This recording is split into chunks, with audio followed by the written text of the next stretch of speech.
Jemaat Tuhan, mari kita berdoa sebelum kita menerima firman Tuhan pagi hari ini.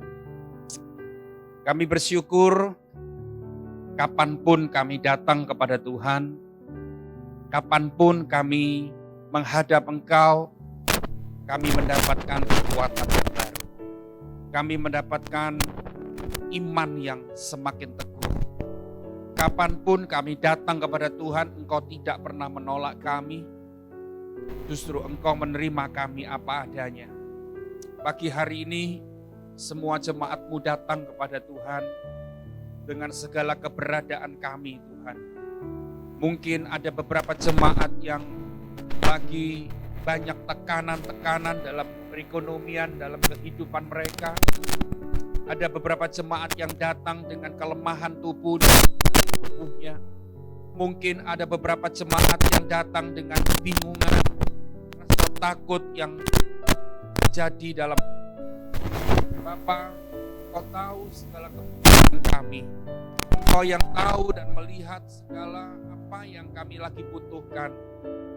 Aku tahu Tuhan, Engkau Bapa yang memenuhi segala kebutuhan kami menurut kekayaan dan kemuliaan yang dalam Kristus Yesus. Terima kasih Bapa, terima kasih. Segarkan jiwa kami lagi dengan firman-Mu. Segarkan jiwa kami lagi dengan perintah-perintah-Mu. Karena perintah-Mu itulah yang sungguh memberikan cahaya dalam hidup kami.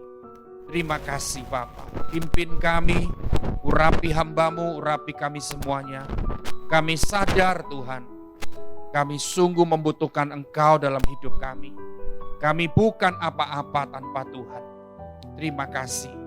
Kami memberkati Tuhan setiap jemaat-Mu yang sedang beribadah di rumah mereka. Tuhan hadir di rumah mereka masing-masing. Dengan kekuatan kuasa-Mu, Engkau sedang melawat semua jemaat-Mu dimanapun mereka berada. Dalam nama Yesus. Amin. Shalom jemaat Tuhan. Kita beribadah kembali hari ini dengan sukacita. Dan kita pasti tahu bahwa Tuhan tetap baik. Tuhan tidak pernah jauh dari kita semuanya. Mungkin minggu-minggu ini engkau banyak tekanan. Tadi tiba-tiba ketika saya berdoa, Tuhan ingatkan ada beberapa orang yang hari-hari ini lagi dalam tekanan yang hebat dalam perekonomiannya. Capek dan lelah batinmu mungkin. Di hadirat Tuhan tempatnya ketika engkau lelah dan capek hatimu. Engkau akan mendapatkan kesegaran di hadirat Tuhan. Ya, sedikit pesan di awal khotbah saya ini. Kalau jemaat Tuhan lagi dalam kondisi yang bingung, gelisah, jangan makin menjauh dari Tuhan. Makin mendekat kepada Tuhan. Banyak tekanan-tekanan bertubi-tubi, justru engkau harus makin tersungkur di hadapan Tuhan. Cari wajah Tuhan, cari hadiratnya. Itu pesan saya. Ya. Dan saya tahu pasti di dalam hadirat Tuhan selalu ada pertolongan. Di dalam hadirat Tuhan selalu ada jawaban. Bapak Ibu, bulan Juli ini Gereja Imamat Rajani punya tema Transformation in Words. Ya, perubahan dalam kata-kata kita. Minggu yang lalu saya mengkaitkan 3 ayat. Yang pertama di Injil Lukas 6 ayat 45 yang berkata, orang yang baik mengeluarkan barang yang baik dari perbendaharaan hatinya yang baik. Dan orang yang jahat mengeluarkan barang yang jahat dari perbendaharaannya yang jahat. Ya, kita tahu bahwa hati yang baik selalu mengeluarkan barang yang baik. Barang itu bisa kata-kata, bisa sikap, bisa tingkah laku, ya bisa perbuatan. Dan hari-hari ini, bulan ini kita berbicara tentang bagaimana kita bisa berubah dengan kata-kata ucapan kita. Terima kasih Tuhan. Ya, saya selalu saya tekankan lagi dan ulangi, kata-kata kita menjadi baik tergantung hatimu. Kalau hatimu baik, maka kata-katamu akan jadi baik. Ya, hari ini saya akan memberikan sedikit ulasan tentang hati yang baik itu bagaimana sih? Ya, saudara. Hati yang benar, hati yang baik itu kriterianya apa? Gitu kan? Supaya jemaat Tuhan tahu itu. Nah, 3 ayat minggu lalu yang saya kaitkan Lukas 6 ayat 45, Amsal 4 ayat 23 berkata bahwa jagalah hatimu dengan segala kewaspadaan. Artinya gini, hatimu jangan sampai jahat. Hatimu jangan sampai tidak baik. Sebab itu harus dijaga dengan kewaspadaan. Dijaga dengan teliti, dijaga dengan sangat perhatian, artinya begitu. Karena dari situlah terpancar kehidupan. Karena dari situlah, dari hati yang baik itu, yang selalu dijaga dengan waspada, itu kehidupanmu jadi apa, itu tergantung hatimu yang baik. Ya kan? Dan saya mau kaitkan lagi dengan satu ayat di dalam Bilangan 14 ayat 28 yang berkata begini. Kalau kata-kata kita baik, Tuhan melakukan kata-kata itu. Tuhan melakukan setiap kata-kata yang keluar dari mulut kita di hadapan Dia. Kalau kata-kata yang tidak baik, Tuhan ya lakukan. Kata-kata yang baik ya Tuhan lakukan juga. Jadi artinya gini, hari ini saya lebih menekankan bagaimana kita memiliki hati yang baik. Ya, kekasih Tuhan. Saudara semuanya, saya pertama kali akan memberikan beberapa ayat di dalam kitab 1 Samuel 16. 1 Samuel 16. Saya tidak membaca semua ayat, tapi ada beberapa ayat yang saya akan kutip. 1 Samuel 16 itu punya perikop Daud diurapi menjadi raja. Ya, Daud diurapi menjadi raja. Ya. Prosesi Daud waktu mulai dipilih Tuhan dan akhirnya sampai diurapi itu bukan sebuah proses yang pendek. Ya. Daud, kita tahu bahwa Daud memiliki Daud anak dari Isai. Ya. Isai punya 8 orang anak. Saudara. Isai punya 8 orang anak dan Daud ini adalah anak yang paling bungsu dari keluarga Isai. Pertama kali ketika Samuel disuruh Tuhan untuk datang kepada Isai dan Samuel mendapatkan perintah dari Tuhan untuk berkata kepada Isai bahwa salah satu dari anaknya akan dijadikan raja atas Israel dan akan diurapi oleh Allah. Tapi tidak tahu yang mana. Yang pertama datang, tapi akhirnya Tuhan bilang melalui Samuel bukan itu. Yang kedua datang, tetapi Tuhan ngomong sama Samuel bukan itu. Akhirnya Tuhan bilang gini, adakah anak yang lain? Dari seluruh anakmu yang belum ada, yang belum tampil hari ini. Maka Isai berkata, ada satu anakku yang paling bungsu adalah Samuel. Dia lagi menggembalakan kambing dan domba di padang. Lalu Tuhan bilang gitu, itu yang akan kupilih. Bapak, Ibu, Saudara, kenapa Allah memilih Daud? Yang waktu itu bukan siapa-siapa dan bukan apa-apa. Kenapa? Ternyata Allah memilih Daud karena Daud itu dilihat hatinya baik. Luar biasa hatinya yang baik. Kalau kita nanti lihat di kitab Mazmur, hampir seluruh Mazmur itu ditulis oleh Daud. Kita lihat bahwa betapa Daud itu memiliki hati yang baik. Ya, nanti kita akan belajar satu demi satu, kita akan lihat dan kita akan membuktikan. Ternyata memang Allah memilih Daud bukan karena apa-apa, karena Dia lihat hatinya. Bisakah pagi ini kita menunjukkan hati yang baik di hadapan Tuhan? Ya. Yang pertama, Saudara, kita akan lihat kriteria hati yang baik itu bagaimana? Yang akan mengeluarkan kata-kata yang baik. Hati yang baik itu ternyata hati yang menyimpan perintah-perintah Tuhan. Itu pertama. Ya, hati yang menyimpan perintah-perintah Tuhan. Saudara, kalau kita lihat kitab Mazmur yang banyak ditulis oleh Daud, ternyata ada satu pasal di kitab Mazmur, yaitu pasal 119. Pasal 119 Itu ayat begitu panjang, itu pasal begitu panjang sampai ayat 176. Dan di sepanjang pasal 119 dari ayat 1 sampai ayat yang terakhir, kita selalu mendengar, selalu mendapatkan betapa betapa Daud itu mencintai hukum-hukum Tuhan, mencintai Taurat Tuhan, mencintai perintah-perintah Tuhan, mencintai ketetapan-ketetapan Tuhan. Dan di sepanjang Mazmur 119 ayat 1 sampai 176, kita bisa membuktikan nanti kalau saudara bisa ada waktu di rumah, coba lihat sepintas selalu. Di sepanjang pasal itu, Daud selalu menunjukkan rasa hormatnya kepada perintah-perintah Tuhan.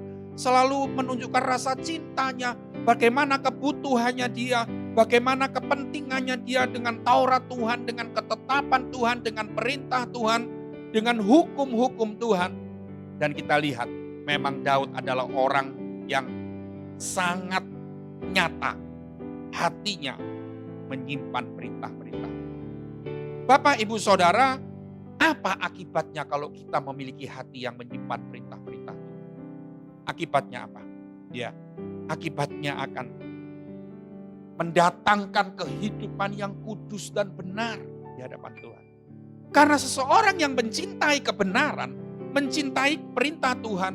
Jadi gini, saudara, kita ini kan setiap kali beribadah, saudara mendengar firman dari siapapun, itu kan firman Tuhan itu mengandung perintah-perintah, mengandung ketetapan-ketetapan, hukum-hukum yang diberitahukan kepada kita melalui hamba-hambanya, yang disampaikan melalui hamba-hambanya kepada kita semua. Saudara semua, dan banyak orang Kristen ternyata perintah-perintah Tuhan itu cuma lewat begitu saja. Ya. Hukum-hukum Tuhan itu cuma ya sekedar dia dengar saja. Tapi hari ini ketika kita mau memiliki hati yang benar, hati yang baik, ingat yang pertama, perintah-perintah Tuhan harus tersimpan di hati kita. Ketetapan-ketetapan Tuhan, hukum-hukum Tuhan, Taurat Tuhan harus tersimpan. Bukan cuma sekedar lewat di telinga kita dan kita mengerti, oh ya bagus. Perintahnya bagus. Tapi harus tersimpan di hati kita. Hati yang menyimpan perintah-perintah Tuhan. Berarti hati itu hati yang baik. Dan dari hati yang baik keluar barang yang baik, kata Injil Lukas. Ya. Kehidupan kita menjadi kudus dan benar karena kita menyimpan. Ketika dosa menggoda kita, ketika iblis menggoda kita, ketika itu terjadi, kalau perintah Tuhan itu tersimpan di hati kita, maka perintah Tuhan itu akan keluar ketika iblis menggoda kita.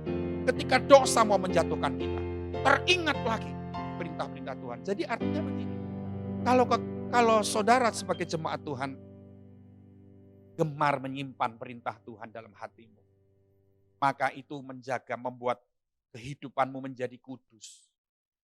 Mau jatuh ke dalam dosa, mau melanggar firman, mau melakukan yang jahat, itu ada remnya. Remnya itu apa? Perintah Tuhan yang kita simpan. Tapi kenapa banyak orang Kristen nggak punya rem? Remnya ngeblong terus. Ada godaan datang jatuh. Ada godaan datang jatuh. Ya, ada sedikit godaan, belum godaan yang hebat, belum sedikit godaan jatuh. Jadi orang Kristen jatuh bangun di dalam dosa dan selalu mengatakan, iya, manusia ini kan lemah. Ya, manusia ini kan masih dari darah dan daging. Wajarlah kalau saya jatuh dan bangun terus. Oh, itu tidak. Tetapi ketika engkau menyimpan perintah Tuhan dalam hatimu, mendatangkan apa? Mendatangkan kehidupan yang benar dan kudus. Apalagi ternyata ketika hatimu menyimpan perintah-perintah Tuhan, mulutmu pun keluar sesuatu yang baik. Dari mulutmu pun kata-katanya yang benar. Ya. Contohnya kata-kata yang benar kudus itu bagaimana? Saudara. Ya. kita harus berkata selalu, saya kalau berdoa untuk hidup saya sendiri dan anak-anak saya, keluarga saya, jemaat Tuhan, saya selalu berkata gini, Tuhan, untuk diri saya, Tuhan, kekudusan-Mu dan kebenaran-Mu yang mengikat aku. Saudara, kan kita di dunia ini bisa terikat kepada siapapun kan? Hati kita bisa terikat kepada uang, hati kita bisa terikat kepada harta dunia, hati kita bisa terikat kepada hal-hal yang di dunia yang sementara ini sifatnya. Iya kan saudara? Bisa terikat kepada siapapun, bisa terikat kepada dosa, bisa terikat kepada iblis, bisa terikat kepada kekayaan, macam-macam. Tapi saya bilang begini, Tuhan, hatiku, hidupku terikat pada kebenaran. Kekudusan-Mu yang mengikat aku. Kebenaran yang mengikat aku. Anak-anakku diikat hidupnya oleh kebenaran dan kekudusan. Saya bilang berkata begini. Ya. Jadi artinya gini, dari hati yang baik, hati yang menyimpan perintah-perintah Tuhan, akan keluar kehidupan yang benar, kehidupan yang kudus, keluar kata-kata yang benar, keluar kata-kata yang baik. Ya, saudara, itu yang pertama. Ya. Dan saya mau kutip sedikit di kitab Mazmur 1. Banyak jemaat tahu ayat ini, Mazmur 1. Ya. Mazmur 1 ini kan diawali dengan berbahagialah orang yang tidak berjalan menurut nasihat orang fasik. Ya. Ayat 2, tetapi kesukaannya ialah Taurat Tuhan. Taurat Tuhan. Taurat Tuhan itu kan sama dengan ketetapan Tuhan, sama dengan perintah-perintah Tuhan. Jadi Mazmur membuka ayat kitab Mazmur ini dengan berbahagialah orang yang kesukaannya Taurat Tuhan. Perintah-perintah Tuhan. Ya, berbahagia orang ini. Yang kedua, kriteria hati yang baik itu bagaimana? Hati yang baik berarti hati yang suka menyimpan janji-janji Tuhan. Nah, saudara, janji-janji Tuhan ini kan banyak. Kenapa ketika kita ngalami masalah kita mudah untuk stres? Kenapa? Kenapa ketika kita ada masalah sedikit kita sudah depresi, sudah dikuasai ketakutan, dikuasai kemarahan, dikuasai kekhawatiran yang begitu luar biasa, dikuasai dengan emosi, dikuasai dengan hawa nafsu. Kenapa? Karena hatimu tidak menyimpan janji-janji Tuhan. Ya. Orang yang menyimpan janji Tuhan mendatangkan kehidupan yang penuh sukacita. Karena janji Tuhan itu menyukakan hati kita. Coba saudara, apa janji Tuhan? Janji Tuhan, Allah itu perlindungan dan kekuatan sebagai penolong yang sangat terbukti. Ada firman Tuhan begitu. Itu janji Tuhan. Ya. Jadi semua janji Tuhan, ribuan janji Tuhan di dalam firman Tuhan ini, sebetulnya ini mendatangkan sukacita bagi kita. Tapi kenapa hidup kita tidak hidup dengan sukacita? Hidup kita dikuasai ketakutan, tadi saya bilang, dikuasai kemarahan, dikuasai hawa nafsu. Kenapa? Dikuasai hal-hal yang negatif. Pikiran-pikiran kita selalu negatif. Kenapa? Karena janji-janji Tuhan tidak kau simpan dalam hatimu. Ketika hatimu menyimpan janji Tuhan. Ketika engkau ada masalah. Ketika engkau takut, keluar janji Tuhan. Aku menjadi penolong yang sangat terbukti. Kata firman Tuhan. Janji Tuhan. Ya. Ketika kita takut. Terancam dengan COVID-19 ini. Ya. Sampai ada beberapa jemaat yang, aduh saya ini kayak orang paranoid Pak James. Saya mau ini takut, mau itu takut. Ya. Kita tidak lagi dikuasai ketakutan. Ketika ketakutan itu mau menguasai kita, janji Tuhan itu keluar. Karena itu sudah tersimpan di hati kita. Janji Tuhan yang mana? Misalkan, kita ingat di Mazmur 23. Gadaku dan tongkat yang menyertai engkau, kata Tuhan. Wow, ketika kita takut kita ingat ada tongkatnya Tuhan, ada gadanya Tuhan yang menyertai. Ketika kita ada di lembah bayang-bayang maut sekalipun, Daud berkata, aku tidak takut karena Allahku yang menyertai aku. Wow, janji-janji Tuhan itu menyukakan hati. Janji-janji Tuhan itu membuat kita sukacita. Tapi ketika kita lagi dalam masalah apapun hari-hari ini, masalah yang terbesar hari-hari ini adalah masalah keuangan, masalah perekonomian yang kacau dan sebagainya. Masalah sakit penyakit, virus COVID-19 dan sebagainya. Ini yang lagi marak 3-4 bulan ini. Saudara, dengar, ketika hatimu menyimpan janji-janji Tuhan, yang keluar kata-kata kita adalah janji-janji Tuhan. Ya, Tuhan tidak pernah berjanji dan dia tidak menepati. Dia bukan manusia, kata firman Tuhan, yang suka berjanji tapi tidak menepati, melupakan janjinya. Dan itu menjadi kekuatan kita. Jadi kalau saya bilang tadi, mendatangkan janji-janji Tuhan yang disimpan dalam hati kita itu ternyata mendatangkan sukacita bagi kita. Ya, mendatangkan sukacita bukan karena kita sudah dapat uang baru kita sukacita, bukan karena kita sudah mendapat mujizat baru kita sukacita, bukan karena kita sudah mendapatkan kesembuhan baru kita sukacita. Belum. Itu belum terjadi semua. Tapi teringat janji Tuhan itu sudah membuat engkau sukacita. Karena kita tahu bahwa janji Tuhan itu bukan janji manusia. Janji Tuhan itu janji yang pasti ditepati. Ya, saudara, ingat itu. Jadi yang pertama, hati yang baik itu adalah hati yang menyimpan ketetapan-ketetapan Tuhan. Yang kedua, hati yang baik itu adalah hati yang menyimpan janji-janji Tuhan. Hati yang ketiga yang baik, kita akan belajar hati yang patah dan remuk. Itu hati yang baik di hadapan Tuhan. Ya. Saudara, kita harus tahu hati kita patah dari apa. Yang pertama, patah dari kesombongan. Nah, ini dia. Ya, patah dari kesombongan. Ya. Jangan sampai kita menghargai diri kita secara berlebihan.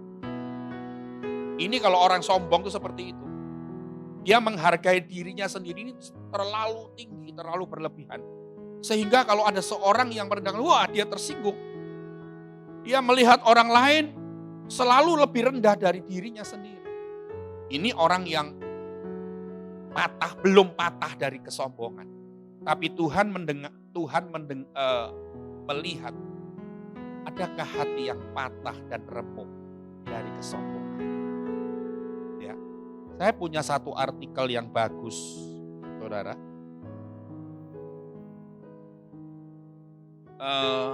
Artikel ini judulnya Panggung versus Mezbah.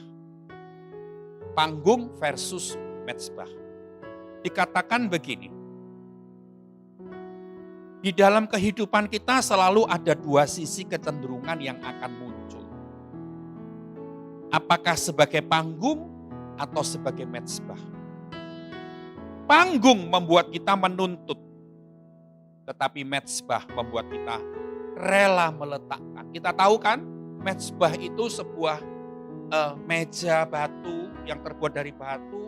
Di atas mezbah itu selalu ada yang dikorbankan. Selalu ada yang direlakan. Selalu ada yang diletakkan di sana untuk dibakar menjadi korban. Dikatakan panggung seringkali membuat kita menuntut. Ya, mezbah membuat kita rela meletakkan. Panggung seringkali membuat diri kita menghirup pujian dan menikmati suara tepuk tangan yang riuh. Tetapi mezbah sunyi dari gempita penghargaan. Ini kita belajar. Panggung mengerjakan sesuatu yang sesaat lalu hilang, tapi mezbah mengerjakan suatu kekekalan. Panggung adalah sebuah kebanggaan, tapi mezbah adalah suatu ekspresi tahu diri. Panggung selalu mendorong kita untuk rebutan yang paling depan. Ya, perhatikan, orang sombong selalu rebutan paling depan. Mezbah membuat kita bersedia berada di paling bawah untuk diinjak supaya orang lain bisa naik. Ini mezbah. Panggung selalu menyediakan lampu sorot yang sangat terang, menyilaukan, lalu kemudian hilang lenyap tak berbekas. Tetapi mezbah adalah suatu titik sinar kecil yang kian lama kian terang, namun akhirnya menjadi suluh yang sangat cemerlang. Panggung adalah ekspresi bahwa aku bisa, aku mampu. Tapi mezbah adalah ekspresi aku hanya hamba yang dimampukan. Luar biasa. Panggung seringkali membuat kita merasa aku adalah orang yang penting. Aku adalah orang yang terutama dan terpenting. Tetapi mezbah membuat kita tersungkur dengan gemetar dan sadar bahwa kita ini bukan siapa-siapa. Panggung adalah bau kedagingan yang menyengat dan akan tetap tercium. Walaupun terbungkus parfum termahal di dunia sekalipun, tetapi mezbah adalah bau harum yang menetes keluar dari kedagingan yang dipotong dan diletakkan dengan air mata. Saudara, biar Allah artikel yang saya membaca artikel ini saya nangis di hadapan. Saya begitu mendapatkan sesuatu yang berbobot di artikel yang sederhana. Antara panggung dengan mezbah. Saya belajar menjadi sebuah mezbah. Rela tidak dihormati, rela diinjak, tadi dikatakan, dan sebagainya. Mari kita memiliki hati yang patah dan remuk dari kesombongan. Hati yang patah dan remuk dari apa lagi yang kedua? Dari pembenaran diri sendiri. Saudara. Ya. Orang yang remuk dan patah dari pembenaran diri sendiri, dia akan selalu bersandar pada kemurahan Tuhan. Dia selalu meminta Tuhan untuk membenarkan. Karena dia sadar tidak pernah sanggup untuk membenarkan dirinya sendiri. Jadi saudara, banyak orang sudah tahu berdosa, sudah tahu jatuh dalam dosa, sudah tahu terbukti dan sebagainya, tapi dia masih membenarkan dirinya sendiri. Pembenaran diri sendiri ini yang dibenci oleh Tuhan. Dan kita kalau mau memiliki hati yang baik, kita harus memiliki hati yang patah dan remuk dari membenarkan diri sendiri, pembenaran diri sendiri. Ya, sebetulnya ketika kita belum terbuka semua kejelekan, kita harusnya di hadapan Tuhan tidak ada yang kita bisa sembunyikan. Kita tidak bisa membenarkan di hadapan Tuhan, karena Tuhan adalah Allah yang mengetahui semua. Saudara, ya, jadi hati yang baik itu yang pertama tadi, hati yang menyimpan ketetapan-ketetapan Tuhan. Yang kedua adalah hati yang menyimpan janji-janji Tuhan. Yang ketiga adalah hati yang patah dan remuk dari kesombongan dan pembenaran diri sendiri. Yang terakhir sekarang, saudara, yang terakhir sekarang kita akan lihat hati yang baik itu adalah hati yang bagaimana. Ternyata firman Tuhan memberikan tahu, hati yang baik itu adalah hati yang tulus. Hati yang jujur. Banyak orang Kristen belum memiliki hati seperti ini. Banyak orang Kristen yang belum memiliki hati yang jujur. Dia masih menutupi semuanya. Dia masih merekayasa banyak hal. Tapi Tuhan sangat menanti hati yang tulus dan jujur di hadapan Tuhan. Matius 5 ayat 37 berkata begini, katakan ya jika ya, dan katakan tidak jika tidak. Artinya apa? Artinya kita tidak usah berbelit-belit. Hati yang tulus tidak berbelit-belit. Kalau memang iya, ya. Kalau memang enggak, enggak. Sudah, kita belajar seperti itu, simple. Ya, firman Tuhan kalau dijalani, pasti bisalah. Karena ada Roh Kudus yang menolong kita untuk melakukan itu. Ya.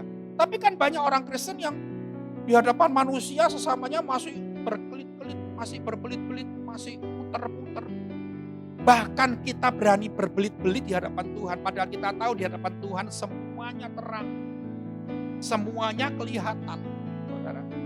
Ya, jangan sampai kita seperti itu. Ada satu ilustrasi. Ya, ada satu ilustrasi. Judulnya pohon yang hijau. Ceritanya begini, saudara. Ada sebuah pohon yang hijau daunnya, bunganya bagus, buahnya pun mulai terlihat belantong-belantong begitu. Subur banget. Lalu pertama ada burung jalak datang. Burung jalak itu kan suaranya keras. Ketika burung jalak ini melihat pohon itu lalu dia bilang, "Wah, pohon, bungamu bagus. Waduh, engkau hebat. Aduh, buahmu banyak. Aduh, enak ya tinggal di bawah pohonmu ini." Lalu yang mempunyai pohon itu berkata begini, "Oke, oke. Burung jalak, kalau kamu mau tinggal di sini tinggallah." Yang kedua, ada burung kenari datang. Saudara tahu kan burung kenari biasanya kan apa? Suka nyanyi. Lalu burung kenari ini puter-puter di sekitar pohon itu, lalu dia menyanyi dan dia bilang, waduh, intinya memuji-muji seperti burung jalak tadi. Engkau pohon yang luar biasa. Waduh, buahmu luar biasa, pohonmu subur dan sebagainya, dengan nyanyian-nyanyian yang merdu dengan burung kenari ini. Dan burung kenari ini, pohon itu bilang, kalau kamu kepingin buahku, boleh ambil buahku. Kamu mau tinggal di sini juga boleh tinggal di pohonku ini. Tapi yang ketiga ada burung pelatuk. Saudara, burung pelatuk itu datang-datang bukan muji-muji. Pohon pelatuk ini datang-datang bukan nyanyi-nyanyi dan berkata-kata yang baik. Tapi burung pelatuk ini datang-datang puter-puter di pohon itu, dan dia mulai datang ke sebuah buah yang ada di pohon itu, lalu dia mulai matuk-matuk. Pohon itu marah, saudara. Marah gini, kamu ini datang-datang gak berkata yang baik, kamu tuh nyocok-nyocok aku, kamu patok-patok buahku, sakit semua dipatok-patok begini. Tak peduli. Burung pelatuk itu datang lagi, dilihat ada buah lagi, dia dipatok-patok lagi. Marah-marah pohon itu. Dan akhirnya dia diusir. Kalau dua burung yang lain dipersilahkan tinggal di situ oleh pohon itu, tapi burung yang terakhir, burung pelatuk, diusir. Kamu pergi dari pohonku. Kamu kesini cuma menyakiti aku saja. Maka burung ini pergi. Burung pelatuk ini pergi. Saudara, apa yang terjadi dengan pohon itu? Berapa bulan kemudian, tambah lama pohon ini daunnya mulai kuning-kuning. Ya, dahannya mulai kering. Ya. Buahnya mulai rontok, enggak sampai matang pohon, enggak sampai masak pohon, sudah satu. Pohon ini mau mati. Lalu berapa bulan kemudian itu, burung pelatuk ini datang lagi ke lokasi pohon itu. Dan dia lihat, aduh, sayang ya, pohon yang subur tadinya ini sekarang kok mau mati. Buahnya tidak ada lagi, bunganya sudah habis, daunnya sudah kuning. Lalu dia periksa lagi burung pelatuk itu. Ternyata pohon itu, dia datang yang pertama, patuk-patuk buahnya itu. Dia sebetulnya melihat ulat di sana. Dia tahu bahwa ulat itu akan merusak pohon itu, akan membuat pohon itu akan mati. Justru itu dia datang, dia tidak ngomong apa-apa, tidak memuji-muji, dia patok-patok ambil ulat-ulat, tapi karena diusir dia tidak bisa habisin ulat itu. Akhirnya ulat-ulat yang masih tersisa di pohon itu semua menghabisi pohon itu. Saudara. Dan ketika berapa bulan kemudian datang lagi kedua burung pelatuk, maka pohon bilang, burung pelatuk, gak apa-apa sudah kamu tinggal di sini. Aku tahu, aku sadar, kamu matuk-matuk aku dengan tujuan yang baik. Mengambil ulat-ulat dari buah-buah. Ambillah semua, tidak apa-apa, aku meskipun merasa sakit. Lalu burung pelatuk itu ambil semua ulat yang ada di pohon itu. Ambil semua, dihabisi. ulat-ulat. Dan kita lihat, kita tahu pohon itu mulai hidup kembali. Pohon itu mulai segar kembali. Pohon itu mulai berdaun lagi, dan daunnya mulai warnanya hijau, mulai daun-daun yang baru mulai keluar. Saudara, orang yang tulus kadang-kadang tidak suka memuji. Orang yang tulus hatinya, kadang-kadang kita tahu orang yang suka memuji kita tuh belum tentu tulus hatinya. Dia cuma cari perhatian kita, cari simpati dari kita. Ya, tapi orang yang tulus hati, meskipun dia menegur, meskipun dia berkata-kata yang kelihatannya tidak enak di telinga, tapi dia lakukan dengan tulus hati. Supaya orang itu menjadi baik. Supaya kehidupan seseorang itu menjadi berubah. Jadi saudara biasakan diri kalau ada orang, memang tidak setiap orang menegur selalu dengan tulus hati. Tapi orang yang tulus hati kalau dia lihat sesuatu dia pasti ngomong. Ya, kalau dia mau memuji, pujiannya pun dengan tulus hati. Dan pujian yang dengan tulus hati itu menyegarkan hati orang yang mendengar dan menguatkan hati orang lain. Ya, intinya begini, saudara. Intinya begini, jangan kita menjadi hati yang belok-belok, bengkok-bengkok di hadapan Tuhan. Hati yang penuh dengan kepura-puraan di hadapan Tuhan. Hati yang munafik. Tadi saya bilang, banyak orang puji kita cuma munafik di depan kita. Di belakang kita menjelek-jelekan kita.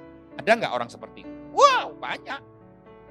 Ya, depan kita, oh kamu ini begini, kamu ini baik ya, kamu di luar biasa. Wow, di belakang kita ternyata lebih jahat lagi. Banyak orang seperti itu. Tapi mari kita memiliki hati yang baik. Hati yang baik salah satunya yang terakhir tadi. Hati yang tulus. Ya, hati yang jujur. Apa yang ada di hatinya itu ngomong. Walaupun kadang-kadang ngomongnya enggak enak, tapi itu memang yang ada di hatinya. Itu orang tulus. Dia menegur karena orang ditegur memang tidak enak. Dimarahin itu memang tidak enak. Tapi kalau kita lakukan dengan tulus hati, maka itu berguna bagi orang. Saudara, ingat ya, dari hati yang baik keluar barang yang baik. Dan kata-kata yang baik, barang yang baik merupakan kata-kata itu keluar, Tuhan menjadikan semua yang baik itu terjadi yang kita katakan. Hari ini apa yang tidak baik dalam hidupmu? Keuanganmu tidak baik? Ucapkan kata-kata yang baik. Bisnismu lagi tidak baik? Ucapkan kata-kata yang baik untuk bisnismu.